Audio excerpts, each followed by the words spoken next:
ओम साई राम। श्री सच्चिदानंद सद्गुरु साईनाथ महाराज की जय। रामचंद्र दादा पाटिल की मृत्यु। बाबा अंतर्यामी थे, उन्हें भूत भविष्य वर्तमान सब कुछ का पता था। इसी बात का एक उदाहरण है कि एक दिन रामचंद्र पाटिल बहुत बीमार हो गए। उन्हें बहुत कष्ट हो रहा था। सब प्रकार के उपचार किए गए परंतु कोई लाभ न हुआ और जीवन से हताश होकर वे मृत्यु के अंतिम क्षणों की प्रतीक्षा करने लगे। तब एक दिन मध्य रात्रि के समय बाबा अनायास ही उनके सिरहाने प्रकट हुए।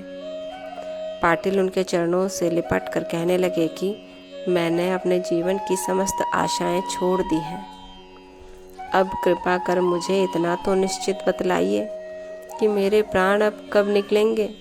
दया सिंधु बाबा ने कहा कि घबराओ नहीं, तुम्हारी हुंडी वापस ले ली गई है और तुम शीघ्र ही स्वस्थ हो जाओगे। मुझे तो केवल तात्या का भय है कि सन 1918 में विजयादशमी के दिन उसका देहांत हो जाएगा, किंतु ये भेद किसी से प्रकट न करना और ना ही उसे बतलाना, अन्यथा वो अधिक भयभीत हो जाएगा। रामचंद्र अब पूर्ण स्वस्थ तो हो गए परंतु वे तात्या के जीवन के लिए निराश हुए।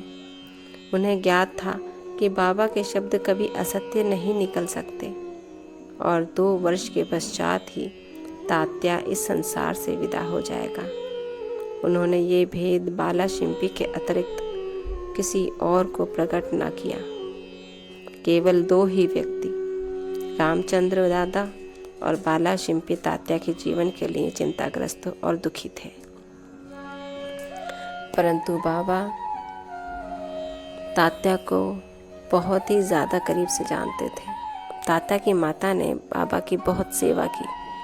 वो उन्हें बाईजा माइक के नाम से पुकारते थे तथा उनका ऋण बाबा पर था और इस ऋण को चुकाने के लिए बाबा ने तात्या की मृत्यु अपने पर ले ली तथा विजयादशमी के दिन उन्होंने तात्या को स्वस्थ करके अपने प्राण त्याग दिए। अर्थात बाबा ने अपने शरीर त्यागने तक केवल अपने भक्तों के लिए सारे कार्य किए। इसी के साथ ओम साई राम। बाबा आप सब पर कृपा रखें, आपको आशीर्वाद दें और कष्टों से दूर रखें। ओम साई राम।